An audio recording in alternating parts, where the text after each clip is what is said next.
刚才讲了公务交通城关，其实还有一个交通相关的单位就是我们的警察局哦。这是我们看到新闻，就是我们彰化其实过去也陆陆续续设立了一些所谓科技执法的这个取缔。然后我想取缔的目的也是希望教育用路人怎样好好的哪些地方该遵守哪些规则啊，跟一些重点区域减少肇事的发生。那可以看到这里有3个台湾不同地区的科技执法的这个警示牌，来可不可以请警察局长稍微来讲一下这3张牌有什么不一样之处？好，请那个警察局长。这延期且写的。谢谢主席谢谢吴伟达议员对科技执法的关心那这3张告示牌这个第1张是违规测速的嘛那第2张是车不让人那第3张它是不停让行人以及取缔闯红灯。好，那我就讲一下，我们彰化县内我也看到蛮多这种告示牌的。其实告示牌的目的应该是要告诉驾驶说这里有，我觉得要很明确跟人家讲清楚，不能那种钓鱼执法，一定要很明确讲清楚，这里会进行怎样的违规样态的一个取缔那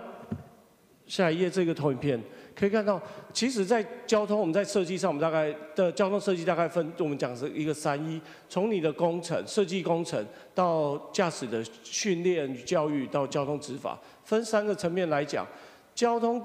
科技执法虽然归类在执法，可是对我而言更大的意义，它应该是一个教育的过程。就像我们拿到罚单其实是我们拿到驾照后的再一次的教育的机会，就是一个这个叫负面增强的。好，我用借由处罚的方式来让驾驶人知道应该要注意哪些事项，跟那一些路口需要注意哪些特别可能比较容易发生的一些危险的部分。我看到我们彰化县政府推了这个交通违规简讯通知，我觉得这个要鼓励一下，这非常的好。因为在讲这个负面增强的时候，在讲这个以前在学心理学的时候，有讲到我处罚的行为跟发生事情的行为，其实如果当你间隔太远的时候，你会得不到那个强烈的连结。所以这个简讯，据我所知，就是当我违规的当下，有可能就会发简讯过来。让我知道，可能我到下一个路口或回到家里，我就发现我刚才在某个路口被拍照，或是产生怎样的违规行为被通知。那当然，第一个是避免他在今日内在同样不小心又被同样的开类似的罚单。可另一个就是我在讲这个负面增强行为的一个强烈的连结的部分，这个是非常好的。那可是我要问一下局长，这个推行到现在大概的效果如何？申请的民众的人次为多少？好，那截至目前为止申请的民众大概是1700多人。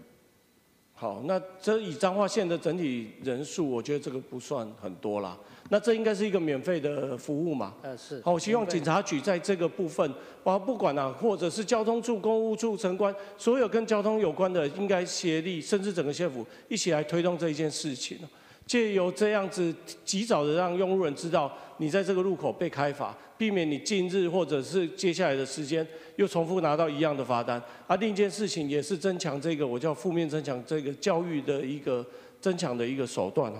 那好，局长请坐。好，谢谢。1分钟的时间就是这个大埔的这个人行道大执法。好，我们看到我们画了这个绿底人行道。其实我得到当然会有负面的，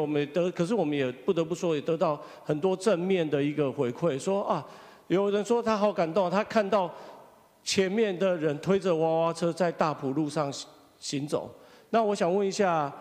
这应该是公务处我们的下一个路口有没有规划，以及要在哪一边做？可不可以尽速来推行？其实在国外都是长这个样子，可是只是我们的人我们的民众刚开始有点不习惯怎么使用这样的一个道路设计。来，请问一下，可不可以请公务处长？公务处长答复一下。谢谢主席，谢谢议员关心绿底的人行道那其实大埔路是我们的县道是县府所。好，再给他1分钟。所以县府基本上是做示范走前端呐，哈，不然很多的市区道路基本上是公所的全责哈。其实那我们会你看台北做了多少？几千条，总长十几公里，几十公里。跟议员报告啊，直辖市当然就是下面是区公所哈，整个都是一体的哈，这样子比较好推行哈。那我们不是直辖市哈，当然我们都跟公所一起哈，也鼓励他们能够提出这个永续行人安全的计划，大家一起来努力，这样做才会快一点。时间的关系啊，我这样提一些建议啊，现在是走商圈啊，其实社区也是一个可以发展的空间，尤其是一些比较宁静的社区，本来车流就少，那这推行其实会比这边或许再容易一些。好，给你一个参考啊，会后我们再多做一些讨论。